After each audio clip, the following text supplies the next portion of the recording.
kati kyesimanyi oba abaana babasomesa ekituufu kubanga kino kye twalabye ekya bendera kitegeeza nti waliwo siteepu gye baabuuka oba waliwo batabagamba ebituufu ate ne basomesa ebitali bituufu nti bendera eno singa yali yasomesebwa dda mu bantu oba oliawo bandi bati bagamba nti abantu bagikozesa bubi oba ntegedde yani bali bagamba abantu bagikozesa bubi oba kya yengera ya Allah yakufa kulya kuleka so ndowooza kino kibeerenga eye opener eyomukyala tubikula amaaso kiki kyolina okusomesa mu baana kubanga bw'abanga Ellen Nseku mu byasomesezza ebbanga lyamaze mu sekita yeeyo nga tasomesanga ku bendera ya ggwanga aba asomesa ati tayina ene tubaliriza nnyo olunaku olwaleero tuli ku mikutu ebiri Bokat TV Digital Media Uganda olunaku olwaleero tuzze tubeko ensonga ze tutematema okusobola okubira mpozi nga tetuggusa nze Sula Senyonga andi ne Prince Kintu Khalidi tumaze tusisinkana sanso okulaba sebo ogenze nongamba oli ne walubalo sewa yani Ruswa ye negamba ejjugu liriyingidde Ruswa akalulu kali tekamulekera kintu kyonna era akugamba nti enkoko zange zonna ekimba bakikuba ku ttaka bana abalonzi nga balyandye andi kakati buli wotuuka okugamba sebo honalebo wano wetagawo emitwalo 10 otulekedde ki honalebo kakati ajira nabe naku mutonde yawo bisatu mulete omuguzi awo muyiwe 10 agenda okuva mu kalunga kiyumba kino kikalu nali naye yajja kusimba awo ne mugaa tuseka mutu ku sente bikiri kinagamba abasajja baatuwadde sente ngamba banabafuzi bano ngategeza basajja ki iri jeziva kubanga ati awo abalina otubulira basajja ki tomanyi byalinga bitambula nti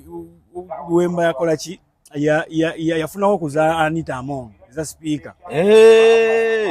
nga bagamba yazifunako nagasi zifunangako era akyegana ne mubuuza oyingira otya diiru eyo oba obeera otya mu setup bwero nokkiriza bakozese nga tolina jjuguli mu nsawo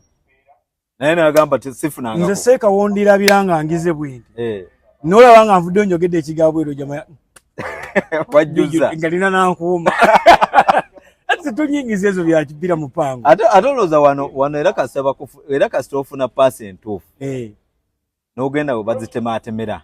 ne bazikuwa niwoba oyagala abakukuma nga 10 babakuwa kituufu gwe tolaba ebyali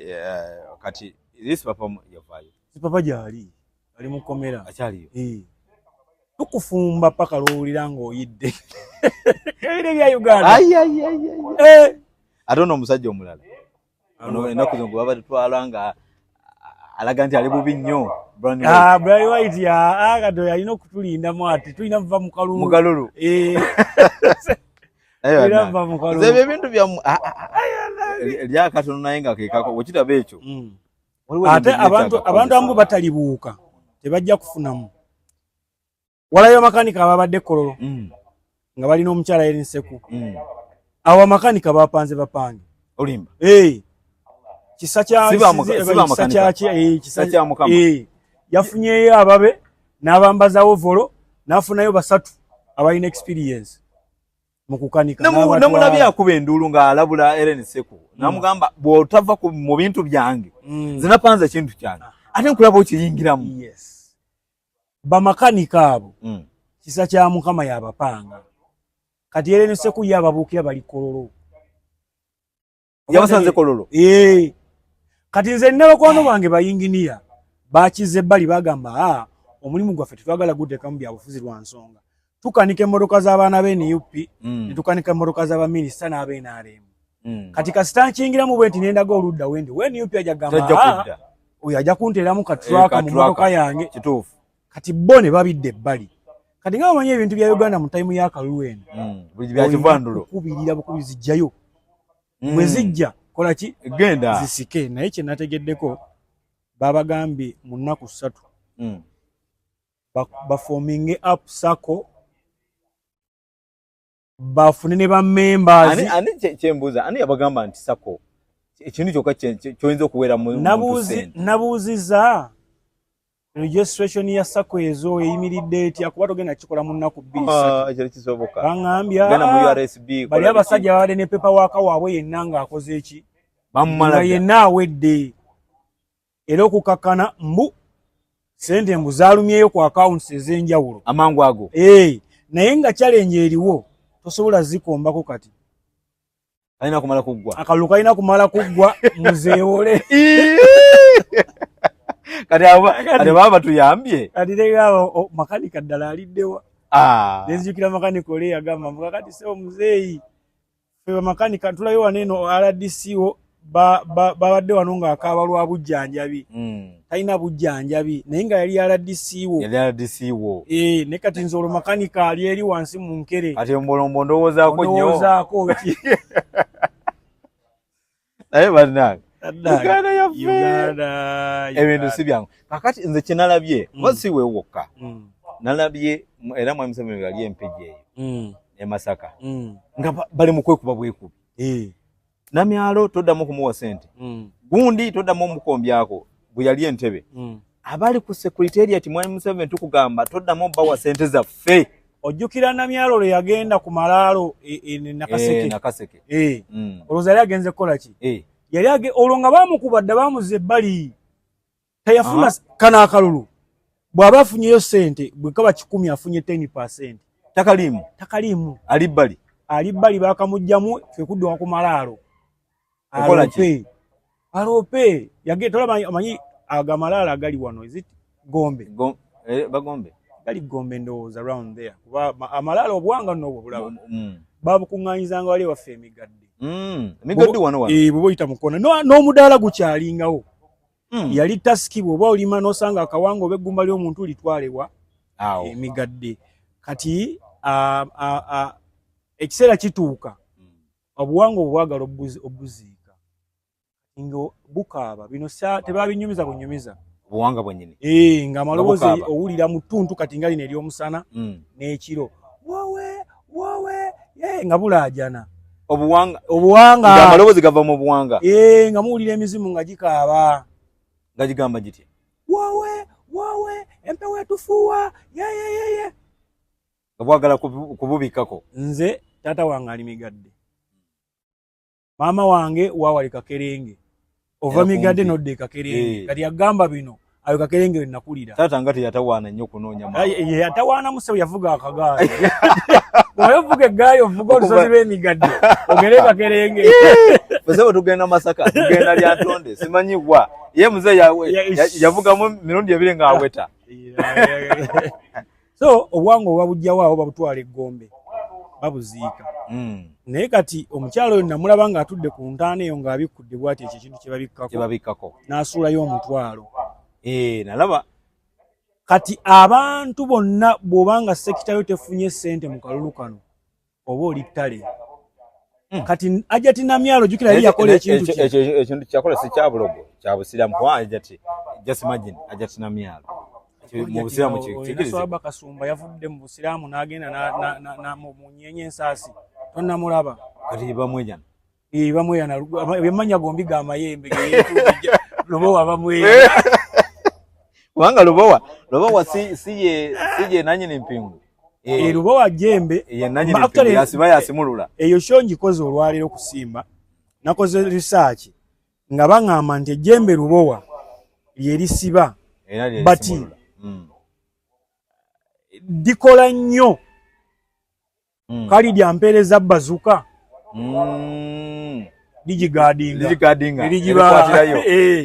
okusinga werikola ekitegeeza Kasumba Swaba Kasumba okwetuuma Lubowa kwegadinga manya abadde n'ebizibu bingi mwaka oguwedde babadde bamubanja nalaba bamukwata ne bamusiba naye bakayo olumosi mwezi mulambe Luzira kati avuddeyo alina ebizibu bingi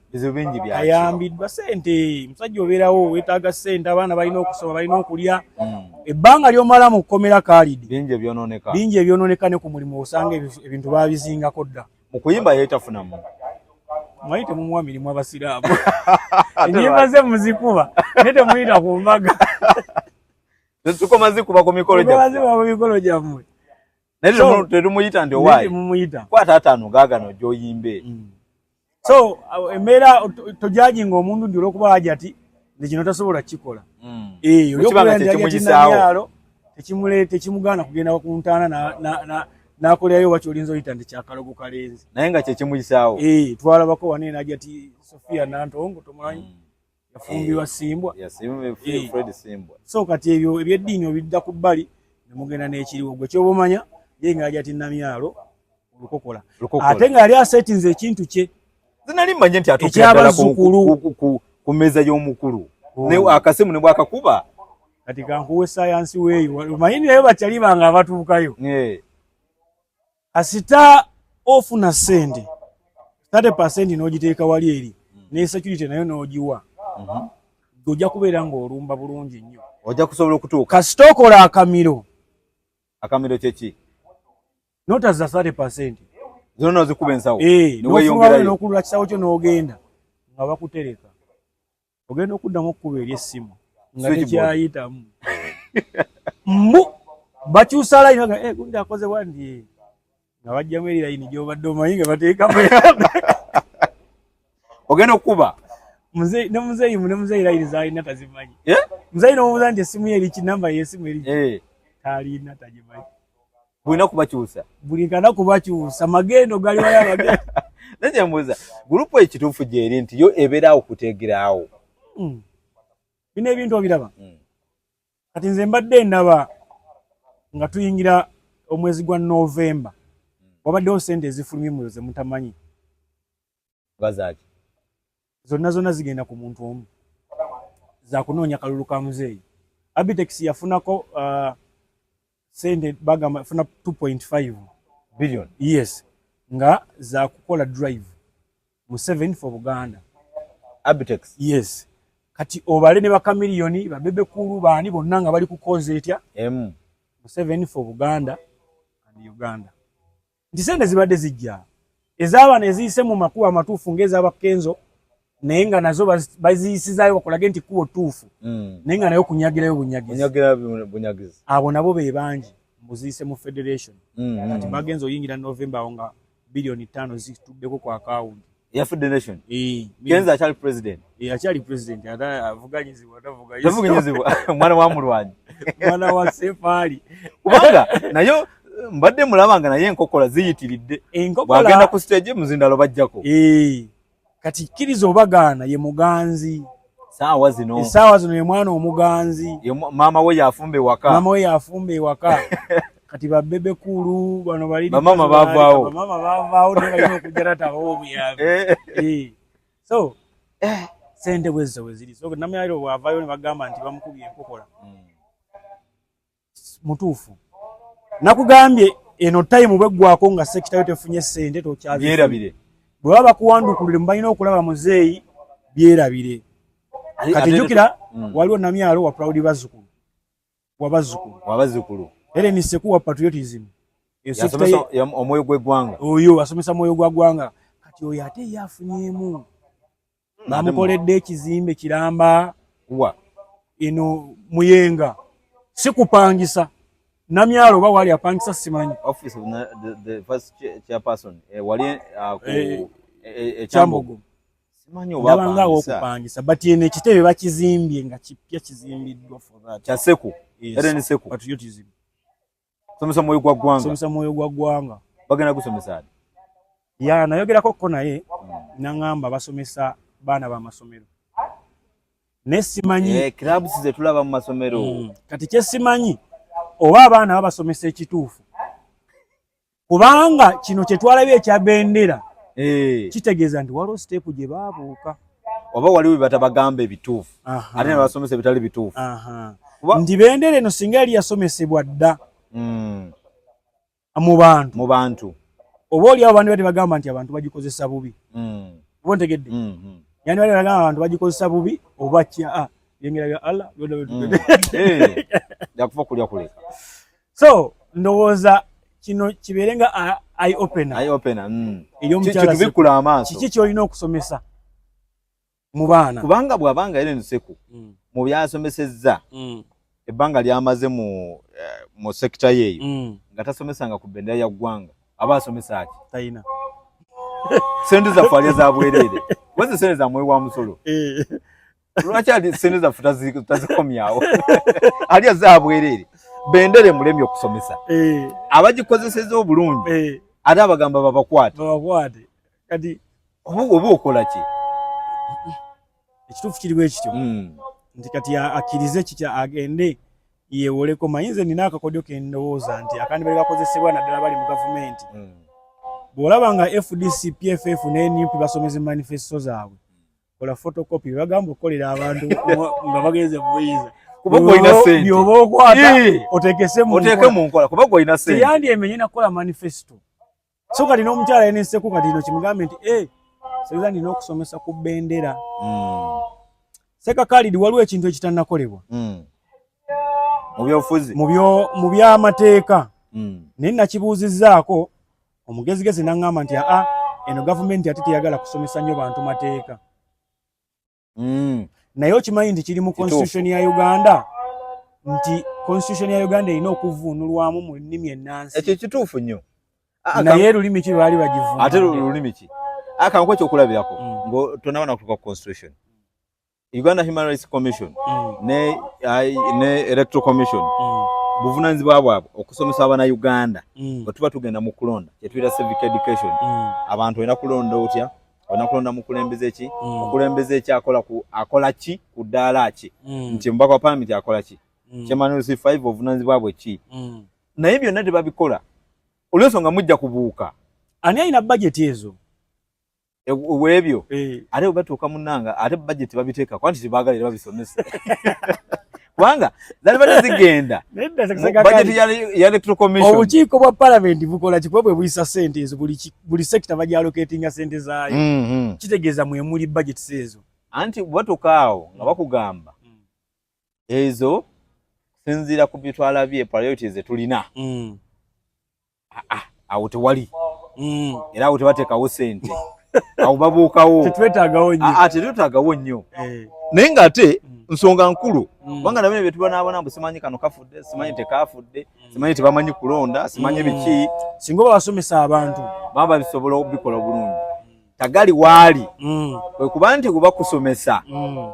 n'otegeera kiki ekyokukola kitegeeza bye bakusuubiramu oba tojja bikola wakati wano woolabira nti omuntu bamuwa t-shirt naleeruka ekyalo kimalako babawa emmere olina amalako nazinakadodikupirawo wabbala kakati olaba nti omuntu singa bakusomeseza kiki kyolina okukola ekituufu omaliriza tokola ki tomesinzaapo kakati kyagali kyova olaba nti n'abalina ssente tebasobola kuzikozesa kituufu kye balina zikozesa nti Helen Seku yali badde alina omulimu munene ne bajeti yali badde nnene bajeti ye yandibadde nnene naye kakati omulaba naye ebyokola bimulemi ate abuukira birala bitamukwatako kye nategeddeko ku bantu abo ajati Namyalo wabadde abasingira kuba Namyalo yalwanya entalo yalwanako ne Gashumba n'alwanako ne Kano Damulira ono ali mu bya mu ghetto ya Major Emma ghetto structure ye Major Emma kati ng'ekibalwanyisa ono amanyi okuba omudomo eno mu baana wansi abasookerwako bana aba ghetto ate abookyayo we mwana wa Mukawempe bwayise aleka abookeza mwana wa Mukawempe mu bwayise kati embeera zonna kitegeera kati ye nga ayingirayo yonna kati ate nga balimu ensonyisonyi n'okwenyinyala balinamu ensonyisonyi n'okwenyinyala abantu abatamivu kati ye nga atuukayo bagenza olaba abakuba buli kimwe kusoboka olina muzeyi gwayita ebbali muzeyi atayinza omutegeera ennyo enkola ye nalemu ye bangamba nti enkola ebintu bya ghetto structure yali idea ya Butcherman ne Full Figure bo bakomenkeriza batya kuba mu bino byonna sine wembalaba kakati tulinza okugamba nti structure Butcherman yo omulaba ate ghetto structure byali bya mukyala we mama Kampala olimba yalina wano yalina obwongo kati n'ayagala akozesa erinnya lya bbaawe naye oba bbaawe yasobola okutuuka wali sente era baafunayokko Jerusalem sale yaboosooka n'abookyayo sente baazigabanira na Kawanda awo naye nga bw'omanyi ovaayo n'akawumbi ogenda otuuka e Kampala ng'osigaza $10,000,000 zijja zikutukira mu kkubo kati ate ne kijja ne kigwa ku Rasta nga naye mwejjajja sijajja si muntu wa bano muntu wa byakwewunda byansi era yasooka n'agendako mu baana n'asooka n'abeerako bimunyiganyiga ku masaaji munnange buli omu alina enzikiriza ye buli omu alina enzikiriza ye oli akusomera ekyawandiikibwa mu nzikiriza ye nga tolina kyogenda nga tolina kyozzaako mama Kampala yamwerabira n'amusooka n'amuzzaako ebbali nti nja kuddira akasente kamala kuggwawo ate ne badda bagezeko okuwadaawadako nga tebakyasoboka amanyi ziri ssente ziringa kkubo lya musambwa ojjayo omulundi ogwo toddayo era kiba kizibu omuntu okugamba nti nakajja emirundi 3 kyova olaba abantu abakyalina enkizo Bebekulu ne Kenzo be bakasomba kaddira naye ate ne Bebekulu baasooka ne bamutemako amatabi awo yali takyazza muzigo basooka ne bamutemako ne layini bagikyusa n'amala omwaka nga mulamba oba 2 nga talaba muzeeyi nga tamulaba Kenzo waafuukira omuganzi ye n'alinnya waggulu kati yali mu kintu yasayiningako entalo zaabwe zibadde zivaawo kuba nali manyi nti batambula bonna entalo ziva ku ssente naawe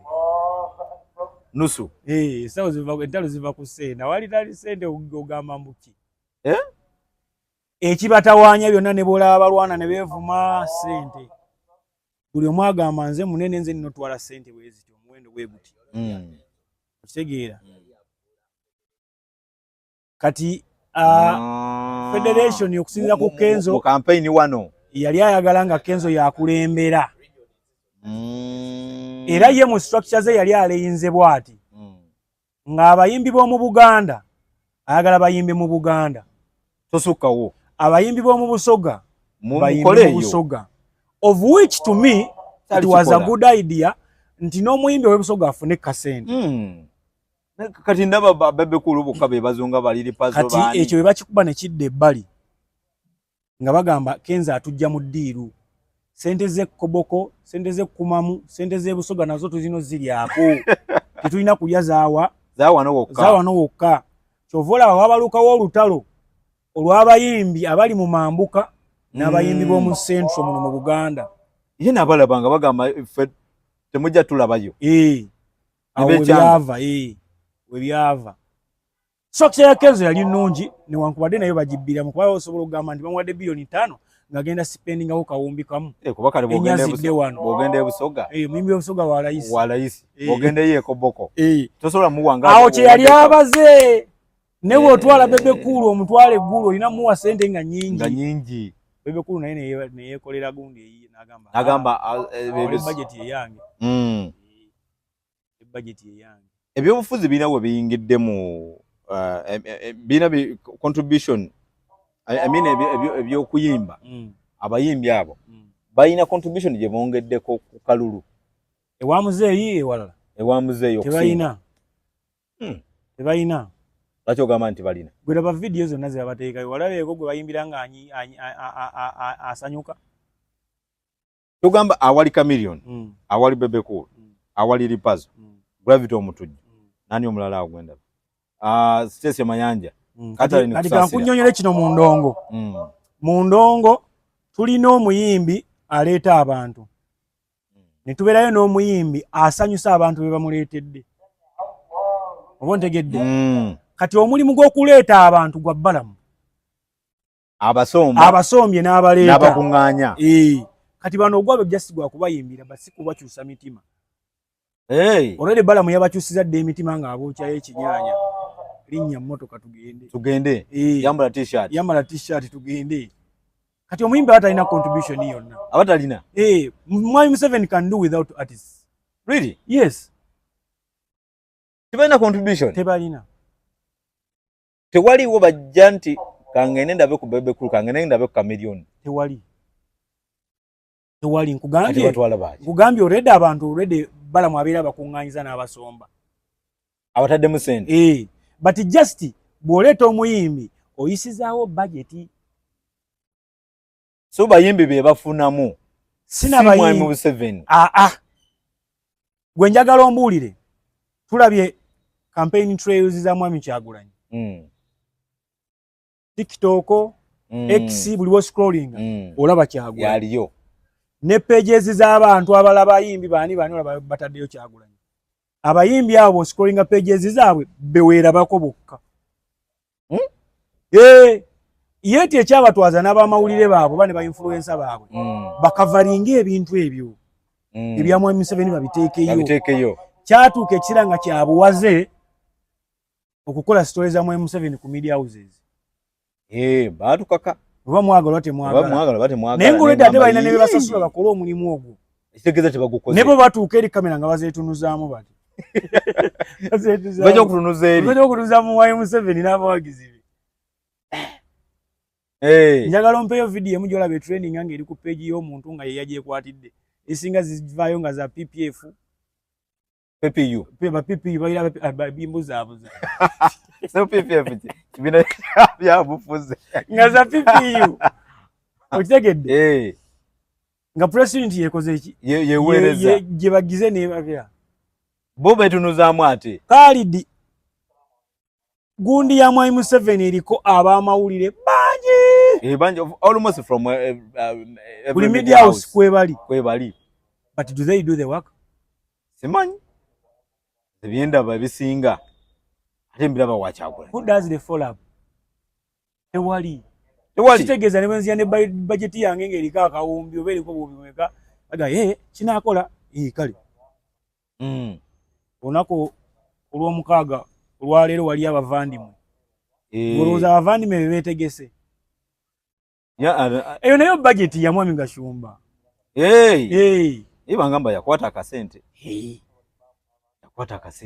time ya campaign bw'obaako ne wobbira wabeerawo okubba tewali wakola follow up bikomaawo lwaki naffe tupanga lwakuba obudde bugenze obudde bugenze naye omuntu yali badde alina kyapangayo Mwami Gashumba se bangamba yakwatira ddala ettooke nga liwera yategese ekivulu ky'abavandimwe bakuŋŋaane agamba abantu abo bakakkirizibwa bakabeera recognized mu constitution ya Uganda bakkizibwa n'okufuna ndagamuntu ne passport naye liwadde ng'okufuna kwetoloola kyokka nga abaluddemu muno mu Uganda abasinga bazaaliddwamu abamu bakitaabwe bajja muno abalala bajjajja baabwe naye nga they cannot trace seeka waliwo ensonga endala gye njagala twogereko ngiyite blackmail oba bye ebyobufuzi bwe tebabizannya omukyala speaker Anita Magogo jazze ayita mu constituency z'aba opposition alese abanaazizza ewa Mwanga Kivumbi wala bwe yali e Butambala yagamba Mwanga Kivumbi ono sebo muzeeyi ono tubeera naye obudde obw'ekiro emisana najja n'akola birala era ndowooza ojjukira bwe twamukubira ku ssimu ye tulabe tukoze tutya etteeka ly'emmwanyi yatuyamba nnyo tugayidinga ku tteeka ly'emmwanyi ku mutwe nze Kivumbi wange bamwabizza addaage nze kyendowooza mbadde njogera ne Mwanga Kivumbi angambye tajja muddamu wadde akagambo akabibibi bwasi amwesonyi tajja muddamu wadde akagambo akabibibi olunaku lwajjo Mwami Museveni abadde ali Kayunga Mukono walabye ekyatuuseyo era the same lady speaker n'agamba sebo muzeeyi tukwebaza okubeera nga watujjanjabirawo nalebo waffe onalebo Betty Nambozi bakireke ne bbaawe n'omuwaayo ka pocket money ne awusigaalo we baali bagenda okulabirira omukyala mu ddwaliro gye yali kaakawumbi oba okitegeera bannange kati ne tugamba naye mukyala we talinaako byama ne tugamba nti ddala ddala abantu bano sente baazirya blackmail oba byabufuzi bwe tebabizannya nedda nze ndowooza abatulaba nesula njagala tuddeyo tukolemu flashback mukyala Anita Among bwe yali akyali mu FDC gino gy'emizannyo gyakola era aba ali commission omukyala oyo bwe yali mu kusooka okwesimbawo yajja independent n'agwa emirundi gyali ebiri waabwe bwe yamala ne yeekwata ku FDC kuba FDC by then yali y'amaanyi naddala mu kitundu kyavaamu Teso sub-region FDC y'amaanyi era ekyali y'amaanyi eyo gagenze gakeewa kubanga ekisooka ye gy'ava kati alina okukola ekisoboka kyonna okulaba ng'agisaanyaawo vice president gy'ava alupo kati bonna amaanyi gaolwo gwe baŋŋambye munnamagye yakolangaani ne Captain Mike CDF kituufu n'ebyo bonna gye bava n'abalala but okusinga kati baagala okutegeeza mukama waabwe bakola nnyo batya nga balidusinga ku namba ey'opposition mu kitundu gye bavaamu kubeera nga basazeewo atalisi baleete ba independent singa bangi okusinga opposition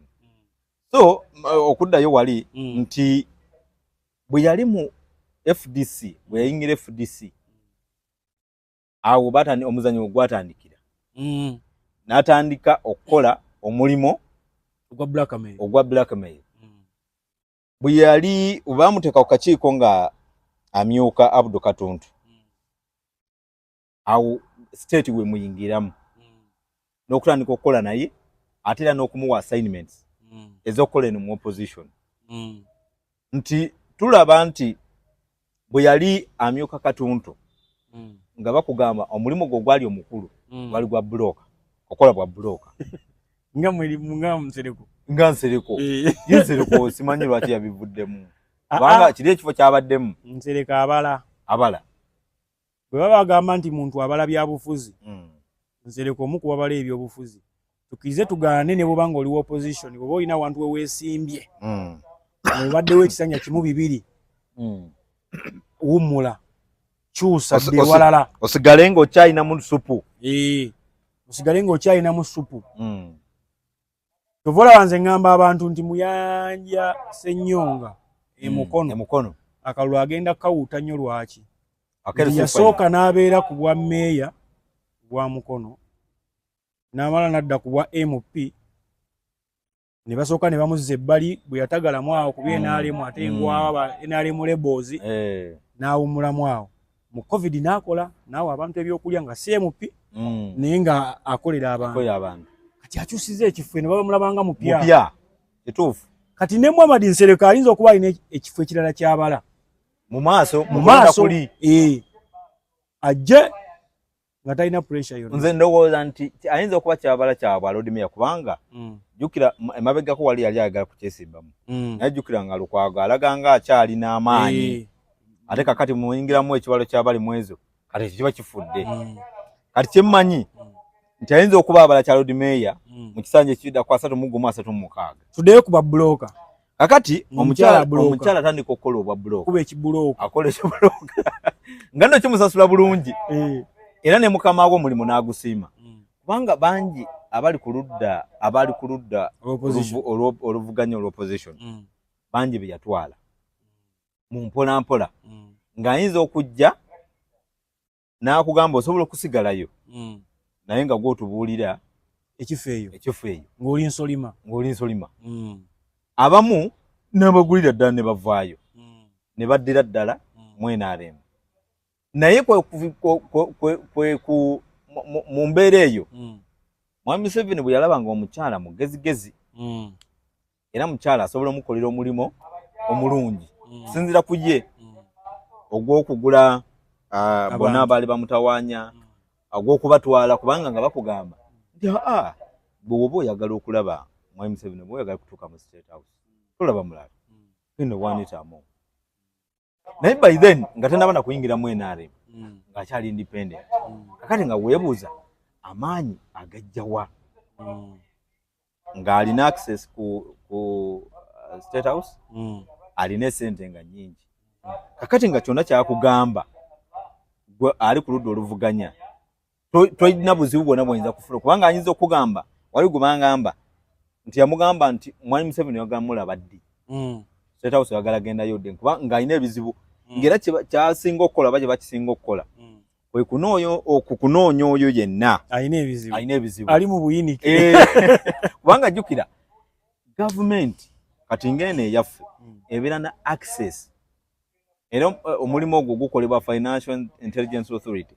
okulaba akawunti ye etambula etya on a daily basis balaba ono banking bweziti ono ajeyo bweziti ono bamubanja bweziti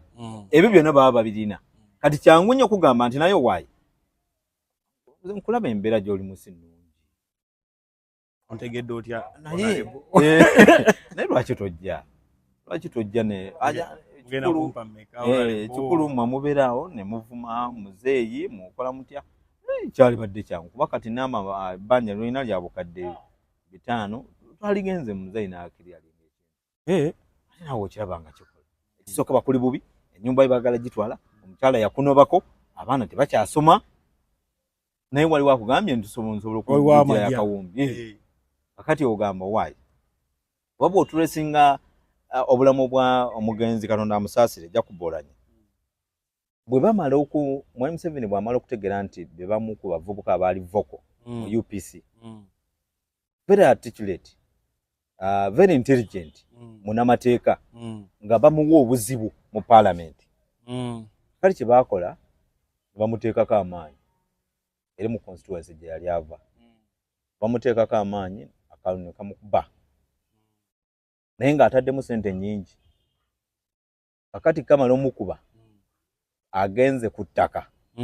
kati awo ne bagamba kati wano waali we tumwagalira kali mu parliament talina bizinensi gy'akola mwavu talina sente amabanja bamusuubulira kakati kino kintu kyangu nnyo lwakuba mu mbeera eyo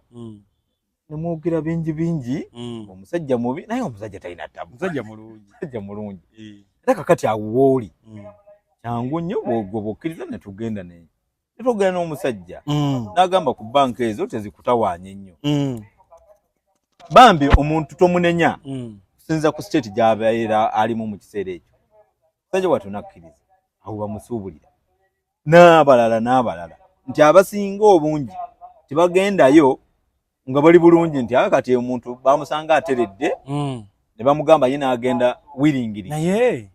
okimanyi nti sente nnyingi nnyo ezikozesebwa okusuubula abantu ezandibadde zikozesebwa for service delivery anti kakati kirina okwawula kiri bwe kiti nti abatukulembera kyebakola bakimanyi tewaliwo kyebakola nga tebategedde okubeera mu buyinza ne service delivery byanjawulo bo batunuulira kiki kye tusinga okwetaaga kubeera mu buyinza biri ebirala bizijjira birindako basula mu nkere basuliyo ebyo bijjira birindako kubanga bw'otunulira budget ya State House ebeera mu trillion namba ne bamala ne bakugamba of course ebeera mu lwenda awo ne bamala ne tugatta ku supplementary ne tugenda mu trillion ne bamala ne kugamba nti budget ya Uganda yonna ey'okugaggawaza abantu nga bayita mu PDM naye ya trillion namba emiruka gyonna egiri mu ggwanga gali maka tulabira abantu abo n'abagenyi be Mwalimu Museveni ne jjajja mukyala ati takyaza balina okubafumbira ku nkoko naye nga bagitadde ku trillion namba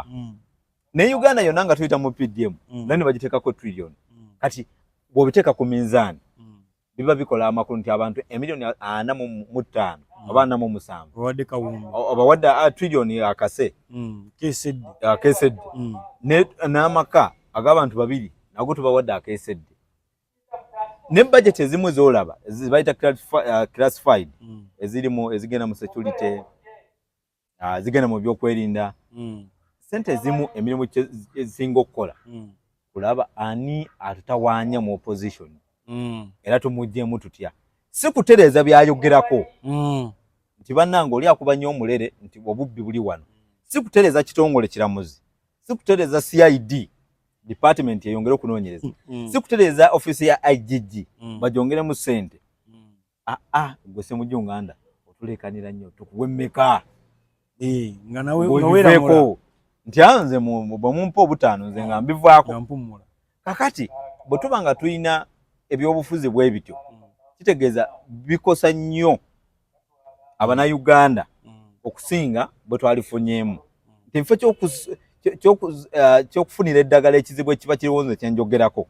gwe bw'ogamba nti nze ompe sente nze nkiveeko tekitegeeza nti kiri ekizibu okijjeewo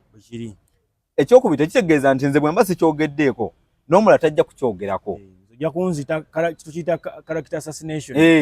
ojja kunzita nga bwe wampadde nalidde naye ate waveewo omulala kyova olaba nti ebyobufuzi bya wano ojja kwesanga nti tulemera n'okwogera issues ze twalyogedde nti omuntu bikalubize bangi abali mu kibiina ky'NRM obalaba nigwe tuba tubayise ku media houses balemerera okuddamu ebibuuzo n'obutajja kubanga oli ajja kubuuza nze bakulu ze mwagala nnyonnyole nze nalyako mmeka obajjukira abasajja abamu abasinga okutwala akasenda nga bakakuba ebyokunnyonnyola tebajjaayo mirundi emeka gy'olabako abanene buli gwe basingamu nti oli yali angateekayo mugongo gwo onnyonnyole gwe nga gwe bakusibe omale wejjeyo so okuddayo ku kiri ky'obuuzizza mukyala Anita Among omulimu gwakola kati omulimu tagutandise kati yagutandika kalimoke enjawulo eriwo nti kati yavudde mu byokwekweka ensonyi yazinaabye nabiri byogamba nti owaaye byolabye e London bisigala London kati yavuddeyo what happens in Vegas remains there kati yavuddeyo kati yasaze kukuba ku mutwe kubanga kati afuse bagamba ensimbi y'omukadde sente y'omukazi omukadde logirira mu obwene okusukaze omuzine okusukale muzinamu anatambula mu public nga ku mukono balabeni sebo oyayingizaawe mali empya nti sebo omukadde sebo kati yali kwa asoni sebo mvuka mvumulo so omukyala Anita Among omulimu gwakola ne mukama gwa mwagaza era kyakolera ddala mukama gwo walabyeko ng'agamba nti ebito byogera ekyo kyennyini kyakola ekisooka abukinga kisanja kirala ekibwa sipiika nti niwo baali baddemu obwattoma mukama we kubanga obwa sipiika oyagala gaana buva mu M7 bino bye tubeera mu saakasi simanyi mbu mu parliament balonda mu M7 nga takonyeemu stamp nga takwendoosinze omala budde ojjukira embeera nye yaliwo ne wakati wa Rebecca Itwala Kadaga ow'ekitiibwa ne Anita Among nti senga wagenda senga mu M7 yali mu kalulu ako senga Anita Among tiyafuuka sipiika seka njagala tumalirize embeera y'obudde tutwaliriza bubi nnyo tumalirize ne story ya mukyala Natasha muwala wa mwami Museveni yalumbye ekitimba kati era yalangiridde olunaku olw'enkya wagenda kubeerayo live ne taata we ku TikTok taata wagenda kubeera live ku TikTok bafunye ba TikTok bakasuku n'abalala batadde balina okubuuza ebibuuzo naye nga TikTok eyo baali bagiggala nga bagamba mbi naye kati bazudde omugaso gwayo no omanyi ndowooza abantu bano ebintu bibiri either bali mu mulembe ogutali gwabwe oba bebawa okukola omulimu tebagukola emabegakaawo baggala Facebook nga tugenda mu kulonda era kakati tebagigulangawo naye ate poliisi kwekolera naye ate ebitongole bya gavumenti byennyini kwe bikolera poliisi national water ministry yani kakati muli otula n'ogamba bano balina ababalira ekyokubiri ani yabagamba nti Abannayuganda tuli ku Facebook kubanga bagiggala kuba kwetuli ekyo yagala gaana nga batandikira ku bitongole byabwe ne kubamu ku baminisita bakozesa Facebook n'abakungu ba gavumenti abalala kakati oyogedde ku kya TikTok mwami Museveni ne bakulembera nabo bakkirize bagaane tewaliyo ebintu nga byabaleka nga si bya mulembe gwabwe bya mulembe gwa Kyagulanyi osobola okusigala nga oli mugezi kuba professor wa Wejenkaaga bw'omuleeta kati ayinza obutabeera professor nga bwe tumwetaaga nga professor wa kakati olwa omugule gwali mulembe mula na guno mula lwa technology ebintu bikyuse so nze kyensaba tebagikozesa bulungi nga naffe batugikozesa bulungi tebagiggala ate tebagamba nti ate abakyagulanyi bagikozesa nnyo nga balabirako abakyagulanyi naye nga naabo babirako nga bavuma bavume mu demokrasi okuvuma si musango nabo NRM nabo bavume nabe NUP bavume nabe FDC bavume enze tambule abatulaba tubasiibudde wemalire ddala